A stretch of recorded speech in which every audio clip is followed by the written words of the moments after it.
Okay, welcome everyone. I will just open the council meeting with karakia. Whakatakataho ki te uru, whakatakataho ki te tonga, kia mā kina kina ki uta, kia mā taratara ki tai. E hi aki ana ti atakura, hi tio, hi huka, hi hohu, ti hei, Māori ora. Now, just for everyone that is listening here, I will ask for a mover that we adjourn until 1:30. That is moved by Sam and seconded by Reese. The reason is that our meeting this morning of finance performance was so thorough and in-depth that we've run a little over time. So just to give everyone a little bit of a break, we've come online to open as we need to on time. But we will adjourn for 30 minutes. So for anyone listening, we will be back at 1:30 p.m. All those in favour, please say aye. Aye. Against? Call it carried. Thank you. See you back at 1:30.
Okay, everyone, welcome back. Thank you for your patience. Next up on the agenda is identification of any extraordinary business. I have not received any. There's no notice. Great. Conflicts of interest are listed. Are there any conflicts of interest in the papers that we have in front of us today? There being none. There is an AI summary of the agenda there for your information. I trust everyone has enjoyed the podcast of the agenda. Yep, pretty interesting. Got to start somewhere. Next up is confirmation of minutes. So we have minutes from the 15th of July and the 30th of July. Are there any matters arising in the minutes? Any amendments? There being none, I ask for a move that they be a true and accurate record, taken as both resolutions. Big Red and seconded Sarah. Any discussion? All those in favour, please say aye. Aye. Against? Call it carried. We have no public forum here today, so we are straight on to the Mayor's report. Look, I'll take it as read. I know there's a few attachments there, and you know it's for transparency of showing the correspondence and information that is coming into my office. I think just an update on what was I going to call it? Head Start. Is we had a support letter for our proposal from Huranui District Council, Waimak District Council and Christchurch City Council. So it was lodged 3 proposals together to establish 3 unitary authorities. Just as a bit of an update from when my report was written and the actions that have happened. Our proposal is lodged and accepted. And an update for the South Canterbury proposal. They met late on the last Friday evening to incorporate Ashburton into their proposal. And it also actually just includes the Rakaia catchment, which actually steps over into the Selwyn boundary. So there's potentially a little bit to sort out there, and that it's listed as to be sorted in detailed design. So it's not an actual inclusion, it's just a matter to be resolved, in my view. There's a commitment from them, any correspondence that involves the northern boundary or the Rakaia catchment, that they will share that information back with us if questions come from MCERT on that. So process forward is if there's any questions on our proposal, that MCERT will be in touch with us over the next couple of weeks for us to clarify, and we should get a steer before the House rises in September on Head Start. The other one that you've just got in there is procedure around accepting the CORD statement of intent. So it's been back and forward a couple of times, and just as per the LGA, we need to accept a statement of intent. So happy to take any questions on my report.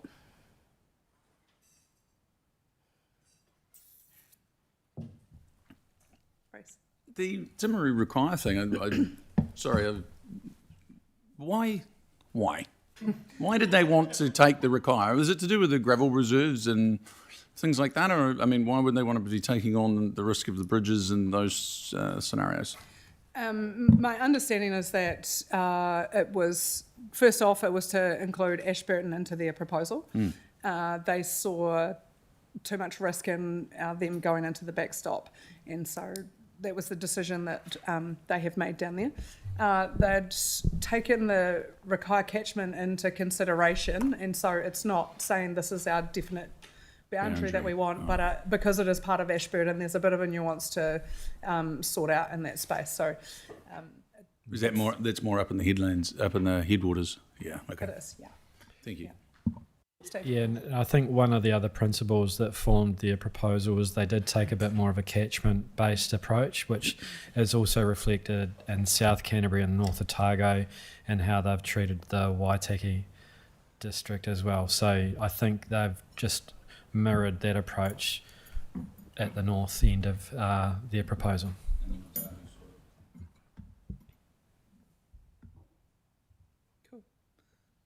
Is there any other questions on my report? There being none, I'm happy to move. Is there a seconder? Tracy?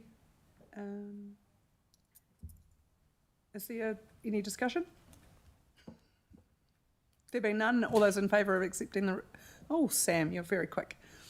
I tried to be. Not fast enough, though, clearly.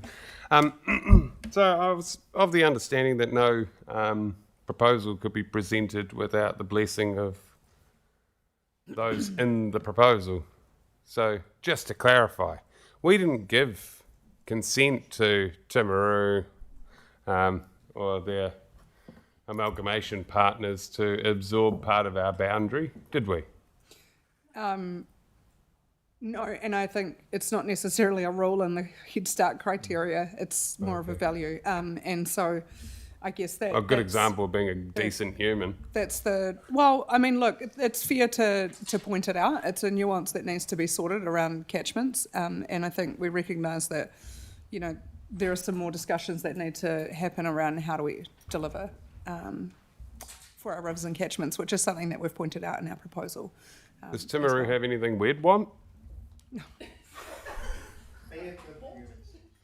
Oh, yeah, that's right. No, we'll ask them first. I'll take the high road, mate. Yeah. They did take inclusion. Yeah. Cool. All right, there's a mover and a seconder. All those in favour of accepting my report and the Cord Statement of Intent, please say aye. Aye. Against? Call it carried. I might just do a wee flip around. Evan's running a little bit late, and so we might just pull the Chief Executive's report, and then hopefully he'll be here, and then we can do updates from committees. He has, yep. Thank you, Mayor. Councillors, just two updates from me, and I guess the first one is just a little bit more information on one of the bills passing through the House, which is the emergency management, and it relates to emergency management assurance framework.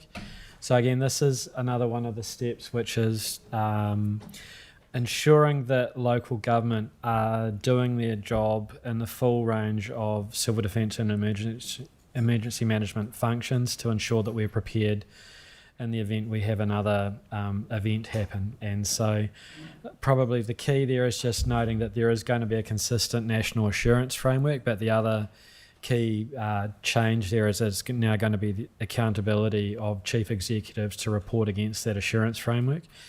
This will likely be, and I flagged this to the Audit and Risk Committee meeting, is that this will likely be reported back through the Audit and Risk Committee because this is an assurance around a risk management approach. So just more of an ongoing update on one of the reforms passing through the House. The other part of the paper which is seeking your retrospective approval is to our submission to ECAN's Plan Change 8. And Jeff's here who helped pull the submission together. So if you do have any questions, I'll call Jeff to the table because he's a lot more knowledgeable than I about this. But I know, and I thank the councillors who contributed your time and review into that. So other than that, happy to take any questions from here. Cool, so first up on questions, I have John.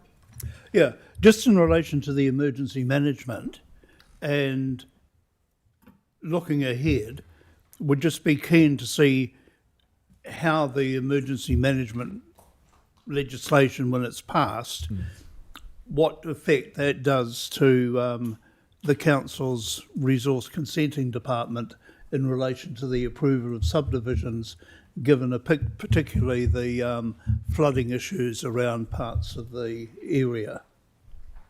Sure. So Okay. just signalling that. Okay. Thanks, John. Cool. Questions, Elizabeth? Yeah, on the back of what John was just talking about, also with the climate adaptation, how that's going to affect our existing communities. So I think there would be something to, could we possibly have that come back to us in a briefing? A bit more information around what that really means for mapping that, because I understand from our portfolios they were discussing around the special plans and having to put that into a map. Like I can make a note of that request. It's not really related to this particular submission or the paper, but I think we can take a note of your request around some further information around that. And I think the team have signalled already today through the previous committee that we are bringing some information back to council around how we're treating particular issues like flood management, floor levels and the like, especially following the direction from central government. So who's doing the developing? So we're developing it. So is this? Sorry, that framework's already been passed, hasn't it? That bill. So This bill's already passed. this bill is going through the process of being passed. Where is it? So is it third reading? I don't know, sorry, but it's not too far off. It's been signalled that this will be delivered before the government finishes and Before goes they into rise in recess. September. Yeah. Oh yeah. Bearing in mind that there is a number of pieces of legislation we're managing that are all roughly around the same stage and timing, that are all to be done before the House rises. Cool. Are there any other questions on the Chief Executive's report? There's a gap there to nominate some councillors to present the submission on Plan Change 8. I'll look for some tributes to do so that have been thoroughly involved in that process. I'm looking at Sophie. I'm just. Do we know when they're having the hearings? I don't, sorry. I don't mind doing it with anybody else who's interested, subject to dates. I don't mind beating up people. It's not about beating up ECAN, honey. No, no, it's not. It's about presenting our view to Environment Canterbury on Plan Change 8. Cool. So I've got 2 people willing to volunteer, and Sophie and Sarah. Is there any? John's happy to move the resolutions there with councillors McInnes and Barnsley to present. Thank you. And Tracy's happy to second. Is there any discussion on the resolutions there? There being none, I'll put it to the vote. All those in favour, please say aye. Aye. Against? Call it carried. Thank you. We'll go back to tab 8, which is updates of chairpersons from committees. And so first on my list is Finance and Performance Committee, but I'm not sure if you've got a bit of an update considering we're still in motion of Finance and Performance today. Well, we've just had that meeting and it's still in progress, like you say. Just for the people watching online, I guess I'll just say that we had our usual reports on finance, DCs, capital projects, but a new one is digital, which was only their second report, and they found some good cost savings and efficiencies, which was great. We also got an update on the customer satisfaction report, which gave us some areas to work on, but also showed that our frontline staff are very well regarded by the public, and that if people watching online are interested, they can check it out on YouTube. Cool. Thanks, Aaron. Next up is Deputy Chair of Audit and Risk Committee, Sam. Hi. A&R, we had a health and safety and wellbeing update, which included a continual uptick in staff utilising counselling services, which can either be considered a pro or a con. So I think met it somewhere in the middle. It's good to know staff are using it and the visibility of it's extended, but it'd be nice to know that it isn't as needed as maybe what it is currently. Sensitive expenditure reporting, quite a lot of interesting discussion there.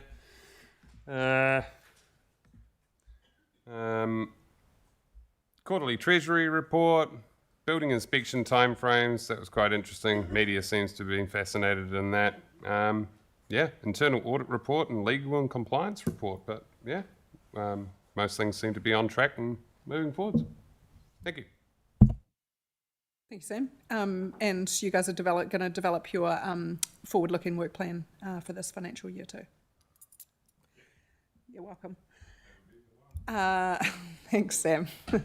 Next up, I'll invite Mr. Frew, so the Chairman of Melbourne Community Board, to give us an update of what the Community Board has been up to. So welcome, Evan. Nice to see you again.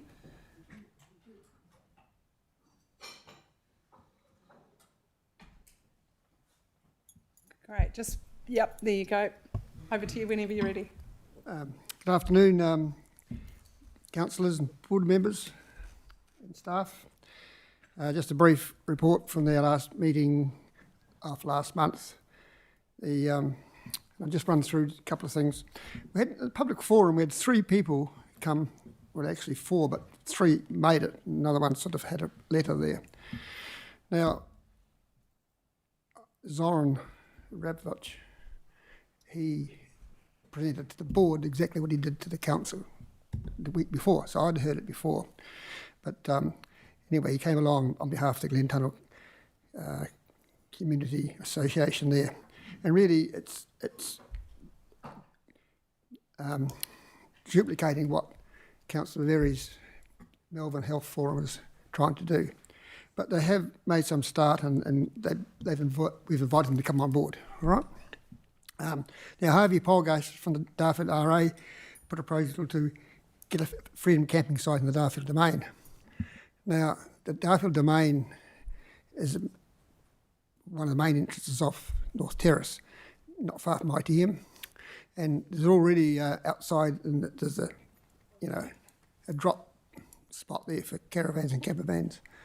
In the area that he's proposing for a freedom camping site, it's gravelled now. There's a toilet block there. It's fairly untidy, I must say. There's a lot of rubbish lying around. So we think that if that was to go ahead, there'd be some work to do just to grade the shingle a wee bit. And he's suggesting 8 or 10 cars, 12. And not for long-term campers. So I don't know how you police that, but you see, in Melbourne, I don't think there's any. Well, in the Melbourne ward, the camper van, the Whitecliff Domain shut over the winter months. So this would give year-round availability and enhance the district a bit. And there'd be some spin-off to the local eateries and so forth. The other person that came along was Robbie Wilson about the Harada culverts. Now, I'm sure you've all heard about this already, but he was very passionate. He came along with his work clothes, and Councillor Verry and board member Lambie have been up to look at some of the issues there, and I don't know, and get the water through the culverts sometimes, but where does it go when it goes through there? There seems to be a real major problem at Harada, and I'd like to know. And if there is a plan B, where does the water go when it does get straight down the road? So that's an ongoing problem. It's not a new one at Harada. It's been there for years, but it's sort of we're getting bigger floods, downpours. You get 60, 80 mils a night, and it sort of hasn't got time to soak away. I just make a comment that we got a response from the Community Board Association that we've joined again, and I think, or renewed our subscription. I think the $290 is well spent, and board members will get some training and some ability to contact other board members and just see how things are working elsewhere. So that's a good move. We also passed a resolution to on the new mileage claim regime, if you like to call it that. In other words, are you allowed to claim for, and what is perhaps not sort of really claimable. Now, in the board papers, you'll see that there's about 8 or 9 conditions there, and the staff have done a good job setting that out. So I was pleased about that. And the board passed it, so from now on, everybody should be on the same page.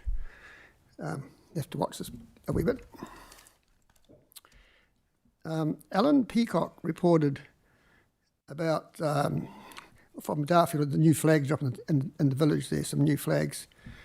I must admit, I drove around for 2 weeks and didn't see them, but I'm sure when you go through, you'll see the new flags.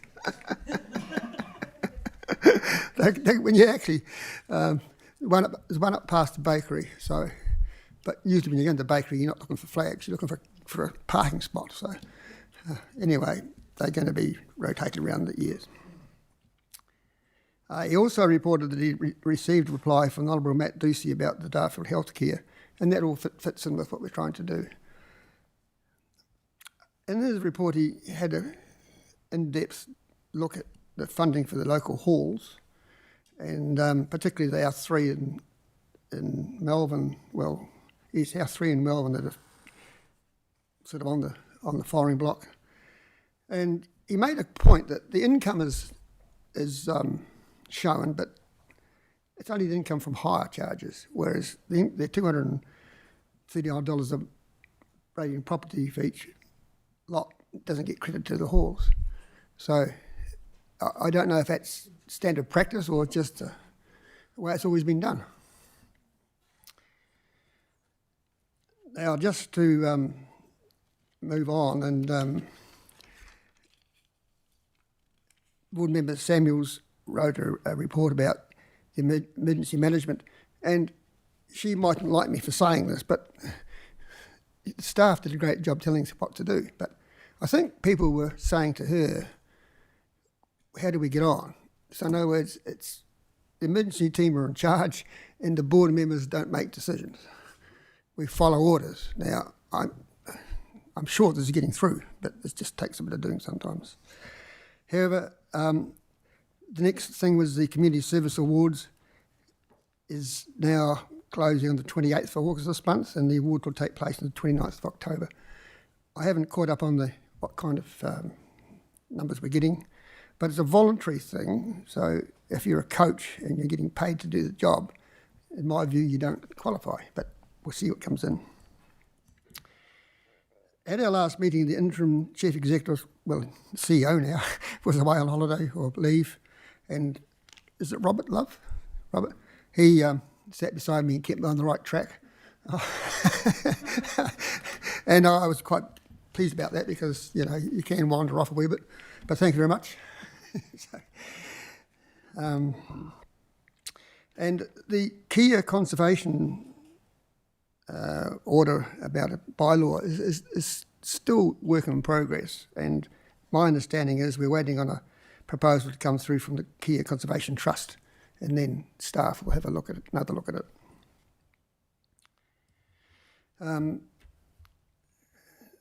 Samantha also is done some work on this Selwyn Spartal plan. How do you say that? Plan anyway, you know what I mean? Spatial, thank you. So, and we approved that draft plan with the board. And finally, but not least, since the board meeting, the community board has put a submission into ECAN about Change Plan 8. And if you wanted another person to go along, well, there's two people pretty keen on this. Bex did most of the work on it with some help from one or two other people. But Alan Peacock, he's made submissions on his own account. And our board's concern was data centre usage of potable water and the export of potable water. And if you ever read the book and the Jaws of the Dragon, you'll see, and it's been updated to 2022, the vast quantities of water that have been shipped overseas in bulk. And, you know, it sells for $10 a litre in China. So Peacock, he's sure that his plan has been one from him gone in on his own behalf and one from the board. So I'm glad that council has put one in, and if you can't make the dates, I'm sure Alan Peacock will have to go along. And last but not least, I was just going to thank Beeple, but he's not here. He's around somewhere working out his time. Well, I don't mean that. But I really want to say I've appreciated the help, particularly for me, and organising the various events. So I'm happy to take any inquiries. If there's any questions. Thank you, Evan, for the update. I really appreciate the work that's going on at Melbourne Community Board, and interested in the work you're doing. Particularly interested, I might have to go read your board papers around a spatial plan and see what you guys are cooking up in Melbourne for that. So the other thing I mentioned, but I haven't, but is we're still looking at some delegated authorities, and at our next equivalent board meeting, which is next week, and we're talking to the local committees, we'll bring up a proposal there that for one particular thing for Darfield to look at, and then if we get some consensus from the meeting, we'll bring it to our September meeting. Yes, that's right. Yes. When is your meeting, sorry, Evan? It's the same day as it would be if it was a board meeting, the 26th or 7th. Oh, yeah. Anyway, the fourth Thursday of the month, and at the rec centre at 7 o'clock. Cool. All right. Yeah, great. Councillors, are there any questions of Mr. Frew? And so first up, I have Sam. Thank you. There is a question after this. There's nothing free about freedom camping to a council. I support their autonomy, and it's a lovely opportunity for some to see the country, but does have some direct impact on the local surrounding. Has the surrounding residents been consulted or asked? No. And alternatively, is there an alternative parking that would be found during rugby? No. Okay. Now, I'm going to say no. I went across on Saturday to have a look at that, particularly. And it was at the Saturday morning, about 11 o'clock, there was probably 10 juniors teams around, and that car park was actually full. But there is still, the streets got nothing on it, but where he's suggesting we go, I often go over there and watch the cricket park there, and there's a Frew boy bowling, I see how he's going, sort of thing. Not mine, the nephews. So he's identified the spot as being okay. You put the finger, thumb on the nail on the thumb. Yes, if you got 10 or 15 cars in there, well, the toilets are going to be used quite a bit. But the rubbish that would need to be cleared too. So I'm familiar with freedom camping at North Beach from where our son and daughter-in-law live and their family, and there are issues. But anyway, he's come up with this idea and he presented a nice paper. So, Those who do it properly are wonderful. We'd happily have them back. Those who don't follow the rules and don't do it properly, yeah, you wouldn't wish them on your worst enemy. Just my 2 cents and a cheeky question in there to justify pushing the button. Thank you. Thank you. Next up for questions is Elizabeth. Hi. So you're talking about having a couple of people that have done work on a plan change, ECAN's plan change 8. Is that correct?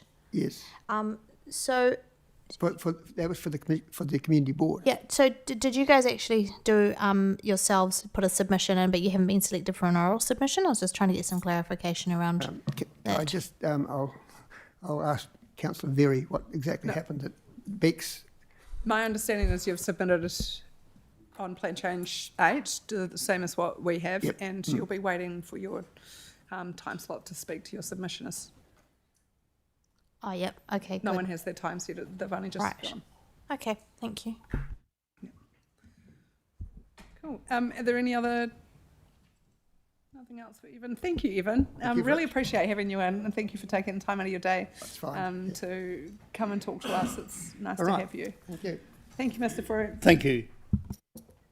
All right, councillors, we are now on to... Oh, sorry, I'll ask that we receive the updates for chairpersons for information. Is there a mover for that, Sophie, and a seconder, Denise? All those in favour, please say aye. Against? Call it carried. Thank you. We are now on to tab 10, which is Lincoln Town Centre, which is the fund terms. So I believe we have quite the crew here with us. So we have Sophie, got Alison. I believe we've also got Asha, Becca.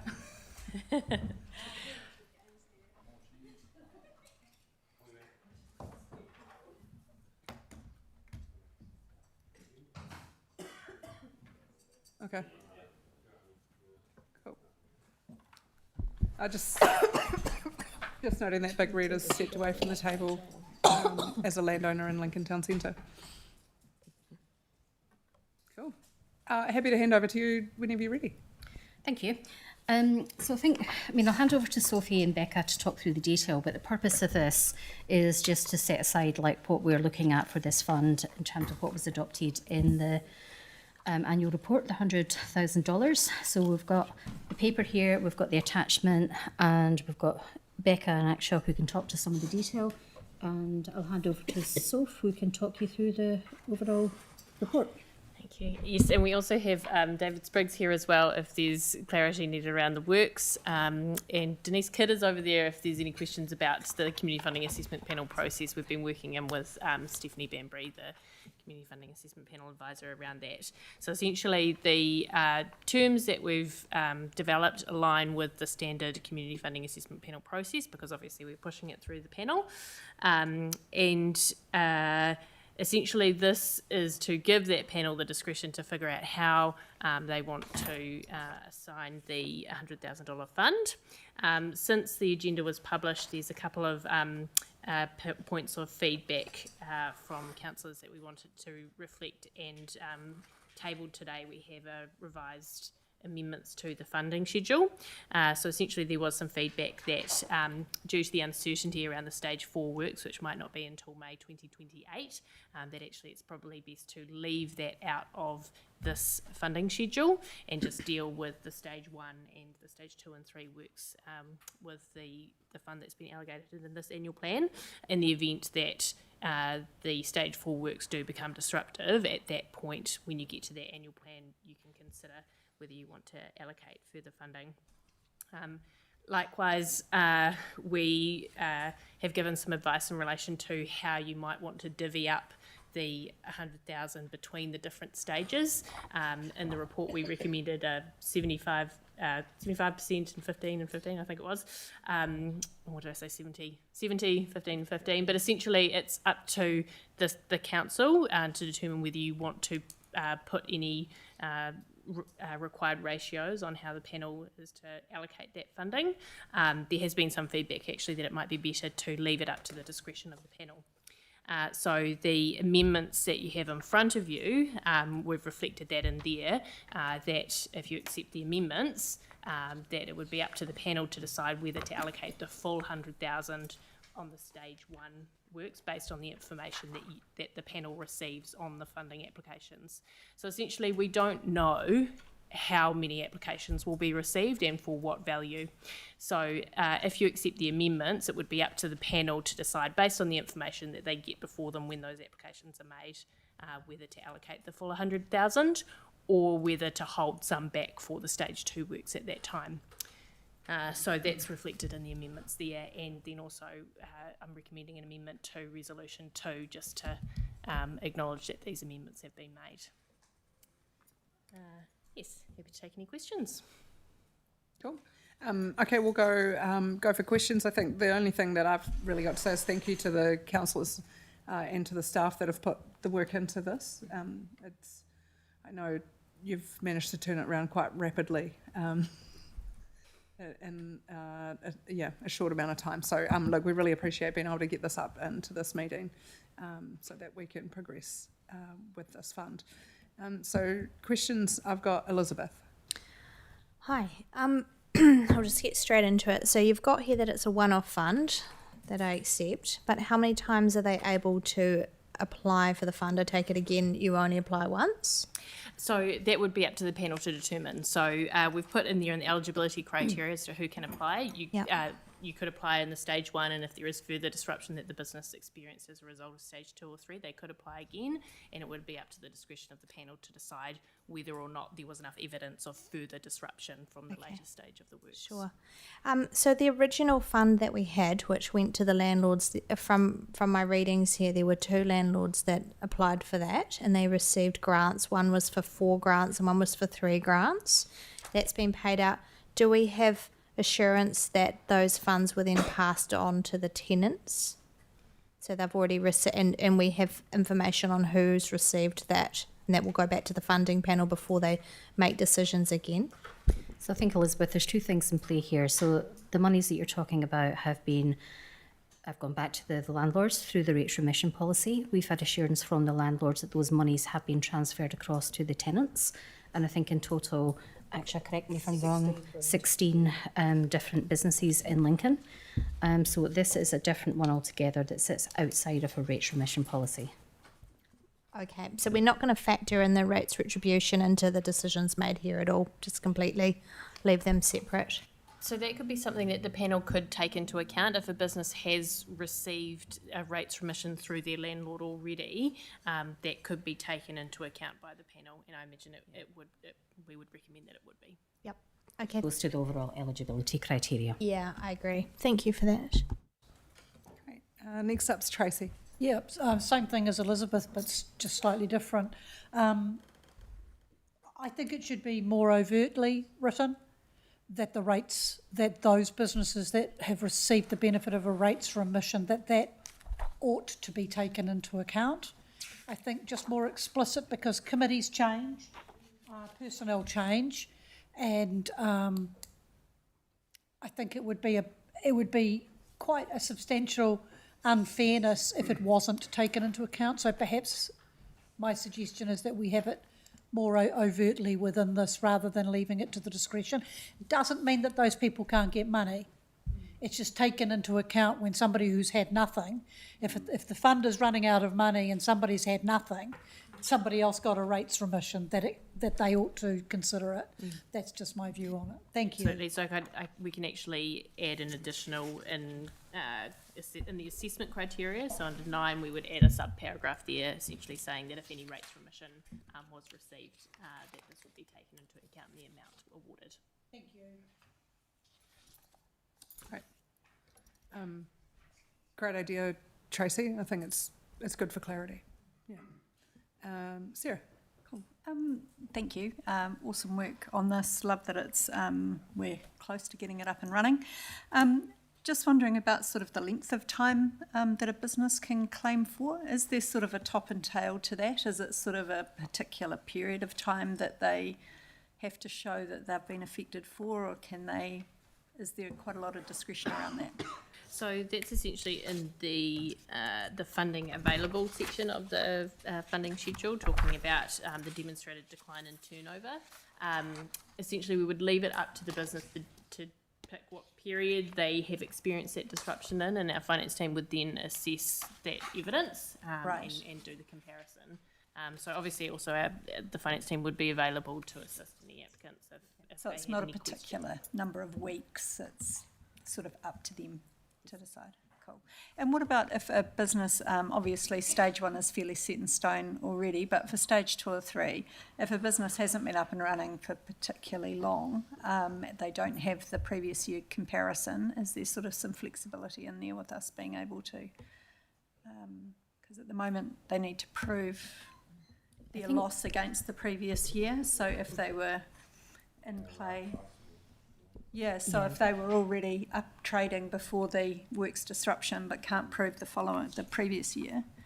I think it goes back to the point Sophie sort of made it round. What is the works? How has that impacted them in terms of their business? Yeah. If they weren't operating the previous year, then it becomes a little bit difficult because you've got nothing to benchmark against. But what we could do in that situation, obviously with the funding panel having a look at this, is where are the other businesses? Where have we seen their turnover dropping off? Is there a theme that we could apply? Okay. So I don't think there's one size that fits all here. Yeah. It's going to be a wee bit different. Yeah, cool. Yep. Also, obviously, there's this is mainly targeted towards small businesses. Obviously, there's some major impact that we have seen in Lincoln. I guess looking at the profile of businesses through stage 2, 3, there's a couple of fairly major businesses there. Is there any risk that we are setting a precedent if they challenge what we're doing, if they have business drop off? So essentially, we've put that in the eligibility criteria there that larger businesses, so businesses with a turnover of over $1 million, would not be eligible to apply. Essentially, this fund, it was consulted on through the annual plan, and it has been publicly made known that we are establishing this. And essentially, it's over to the discretion of the council how they determine how funds are applied, in the same way that the other community funds, you determine the assessment criteria for those. Okay, great. Thank you. Great. Sophie. Yeah, kia ora team, and thank you to everybody who's worked on this, because Yeah, no, it's the first time we've done this sort of thing, and no, it's great to see. The question I have is around 9E in the funding schedule, around that the full noting that the full fund is available for the panel to distribute for the first round if they determine that it should be, basically. And I guess the risk with that, because that's obviously changing something that was in part 3, where there was originally some amount that was ring fenced for stage 1 and a certain amount that was ring fenced for 2 and 3. And I can see why this might be in there, but I was just wondering if somebody could speak to the risk that there might not be anything left over for stage 2 to 3. So essentially, that would be if the council decided you wanted to have the full amount available for 100,000. This is how you would give effect to it. Essentially, it's up to the council to decide whether there has been sufficient disruption in stage 1 that it might be worthy of allocating the full amount. This would give the panel that discretion. If you do not want to give the panel that discretion, I would not recommend making these changes.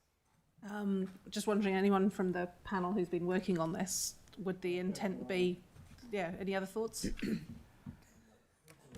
Yeah, you might have to. True. Well, I wonder if Aaron just wants to hold that and you talk to it. When you've got the light, feel free to speak to that. I guess the other part would then be, if there isn't anything left for 2 to 3, do we then end up being expected to top it up to an appropriate amount for the next crew and that for the next stage? And just thinking out I loud. guess legally, you wouldn't be required to. Essentially, the particular the panel could determine that the particular circumstances of stage 1 justified the 100,000, and then it could be put to council again whether to top it up, but you would not be required to do so. Cool. Okay. Thank you. Thanks, Sophie. Denise.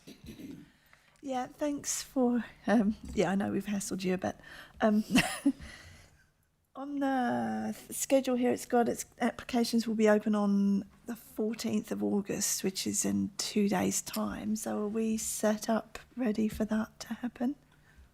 I think we've got 17. We had anticipated 17. We'd probably originally anticipated 14, and then we'd given ourselves to the 17th to give us a couple more days just over the weekend to do that. Essentially, we have got the work done in the background to get this set up, but there's still some final things we need to obviously dot the I's and cross the T's if the council That was makes just a on decision. page 77. It's got the 14th of August. But that's great. Even the 17th of August is great. And I'll be able to go as out soon of as my, as soon as we I'll be can. able to go out of my house again. Excellent. Thanks, Denise. Aaron. So, in response to Sophie's question, the thinking there was that we don't want to. There's a clause in there in the existing paper 4.28 that if we followed the holding someone reserve thing and then we found at the end we had a bit left over and we'd declined someone in stage 1, we could go back and revisit it. The counter to that was, well, that's all well and good, but if by doing that we're predetermining some constraints to stage 1, which we already know is probably the biggest affected stage that's going to occur, because there's a lot of small businesses in that area relative to the stretch through to stage 2 and 3. Stage 2 and 3 has a lot better accessibility in and around the back, so there should be less impact, which is why they would have rated it 70, 15, 15. Using that 70, 15, 15 split, which was just an arbitrary number made up, it recognises the impact on stage 1, but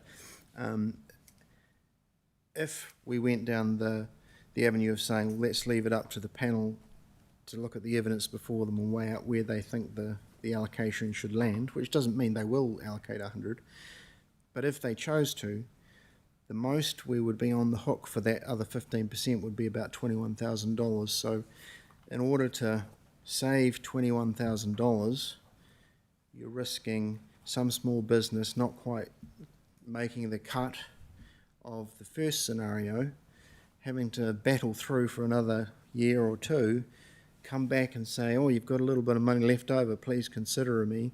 Meantime, that poor business may have not been able to survive if So you're trading off doing as, if you look at this, for each business, we're only going to give them a tiny amount of support relative to what they've suffered.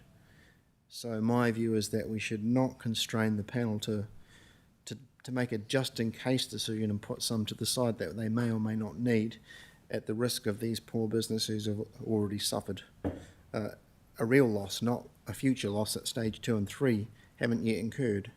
So hopefully that explained where I was coming from.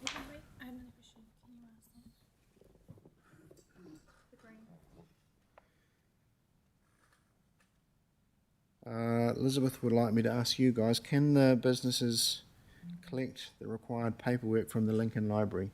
I'm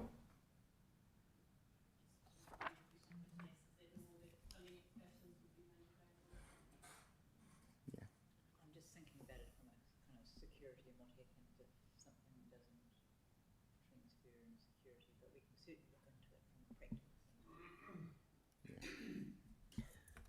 I'm sure that the application documents are available online for people, and if they need them printed off, I'm sure the library staff will be more than willing to assist people to acquire them. Yeah. John? Yep, I've got sympathy with Aaron's approach that there was $100,000 allocated, and if it's trying to be held in reserve, a business that would have benefited may then find they don't get what they needed, and then at the end of it, there's money left over for the second and third stage, which isn't allocated. So my preference would be to say there's 100,000, see how it goes. If there's money left over, if there's more money required, it can come back and council can make another consideration. Cool. Do you want to circle back for questions? Just very quickly, if I may. Just looking at, I might have this completely wrong. So for stages 2 and 3, works start October 26, applications for funding the June of the following, and then close in the July, and yet those works are going to continue through till May 28. So are we going to be allowing enough time for those businesses to apply? Should we have we got the discretion here to potentially look at extending that round if we need to? You could change the dates, and I'd actually recommend that when the stage 2 and 3 works come back and you have some more certainty around that dates, you could amend those dates if you wish. Essentially, what we were trying to do there was balance between not leaving the application stage too late, that the disruption has all happened and the business interruption has all occurred, and then it's not until much later that the application happens. Yes. So we essentially chose the midpoint, I think, of the works. Yeah. There, but it would be up to the council to decide whether it's you're happy with that, or and you can amend it later. Perfect. Well, yeah, I guess it assumes that it's going to be a continual disruption, but it may come at the latter stages. We don't know. Thanks. Tracy? I just want to join in thanking the top table for your speed and accommodating Aaron's and my and Denise's constant push to forward, because I am aware that that has put pressure on you all because you do have workloads. But I also know, having been in there yesterday and talking to a couple of business owners after a meeting I had, that they do view anything as a great help. It's not a panacea. They know it won't solve anything, but it has renewed faith in council, and that's in no small part due to the stuff that the effort that you guys have put in here. And yes, I do agree with Aaron and John. I understand what you're saying, Sophie. I completely get it, because there is that. We have to think about the fact that we may be in a position where we're being asked for more money. But I'm also aware from David and his team about the learnings from stage 1, but also the concentration of small businesses and how they've been affected in terms of at times almost having no access to their business. Doesn't look like that will repeat in stages 2, 3 and 4, where there will still be access and fewer businesses. So I am heartened in many ways, and it's good that the council has been able to show these businesses that we get it. So thank you to everybody who's contributed, and roll on the 17th. Thank you. There was no question. Yeah. Great question, Tracy. Thank you. I was just wondering, I think Sarah was sort of touching on this. You'd still need to show a 50% reduction in revenue or earnings. Well, yeah, it would become, so if it's 50% in the first year, then a 25% reduction the second year, which would still be half of the earnings from the year before. You get what I'm putting down? Yeah. I'm just wondering if we're slightly more lenient on that, because if you're earning 25% of what you were 2 years ago, your business is, you're probably gone. Yeah. You'll be either trading insolvent or probably shouldn't. From the bank of somebody who loves you very much. Yeah, who might grow not to like you very much. And the other thing is, also, are we going to be mean and have that turnover is inclusive of the funding or exclusive of the funding for the calculation?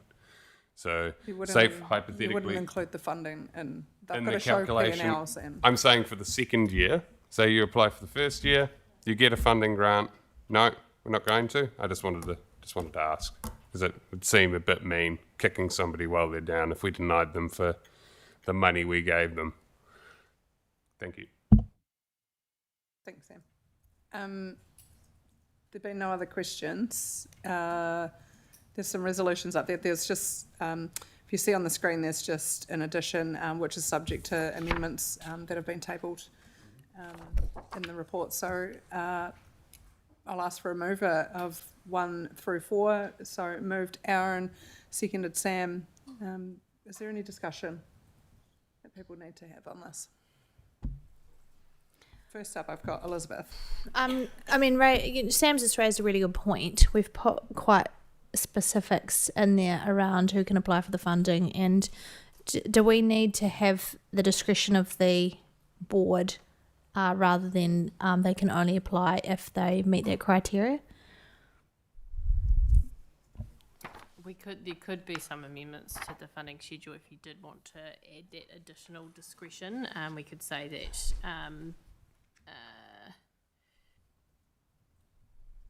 in terms of the evidence required, we could say that it may include any of the things that we have listed there, and then leave it over to the panel to determine.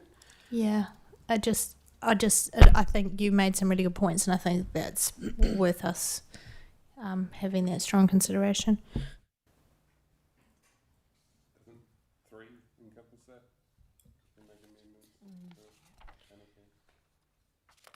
Yeah, I'm just looking Consequential. at resolution 3. Yeah. Does it come under that? Yes, we could actually, yes. Yeah, do it under the consequential. Yeah. Tracy? Yeah, I think mine's covered by 3. The one about the rates rebate being taken into account is covered under 3. The community panel is there to use the discretion, and I think most people are all on the same page, getting to the same outcome on this, or everybody is on the same page in that. So I just, for the comfort of the table, it's pretty obvious what needs to happen, and it's setting a bunch of rules and criteria depending on the submission. Sometimes that's might be put to the side. So yeah, I guess that's why there's a panel and not a rule book. Otherwise AI could do it.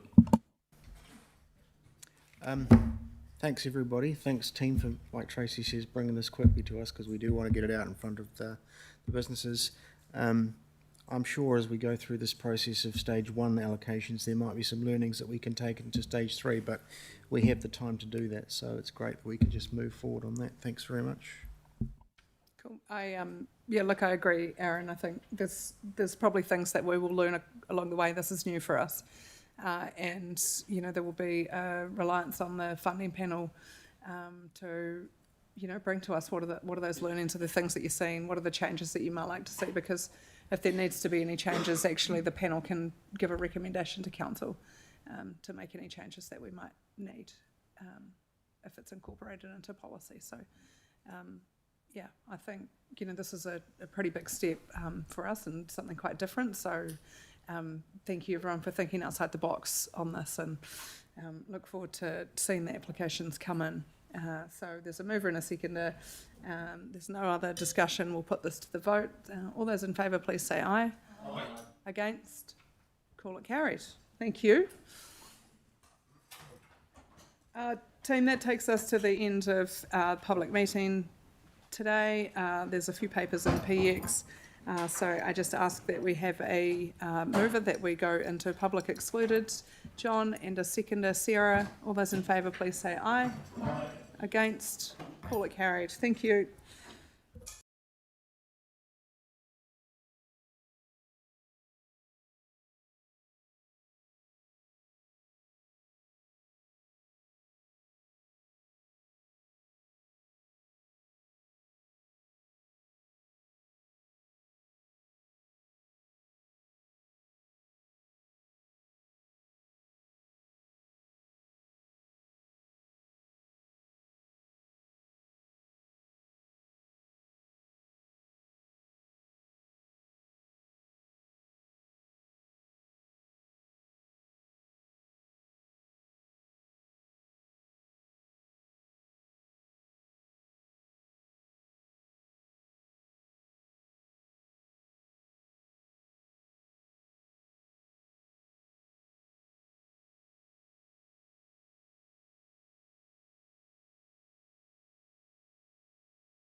Right, welcome back. There's no matters to discuss for a public forum, as we didn't have public forum today, so I will close the council meeting with karakia.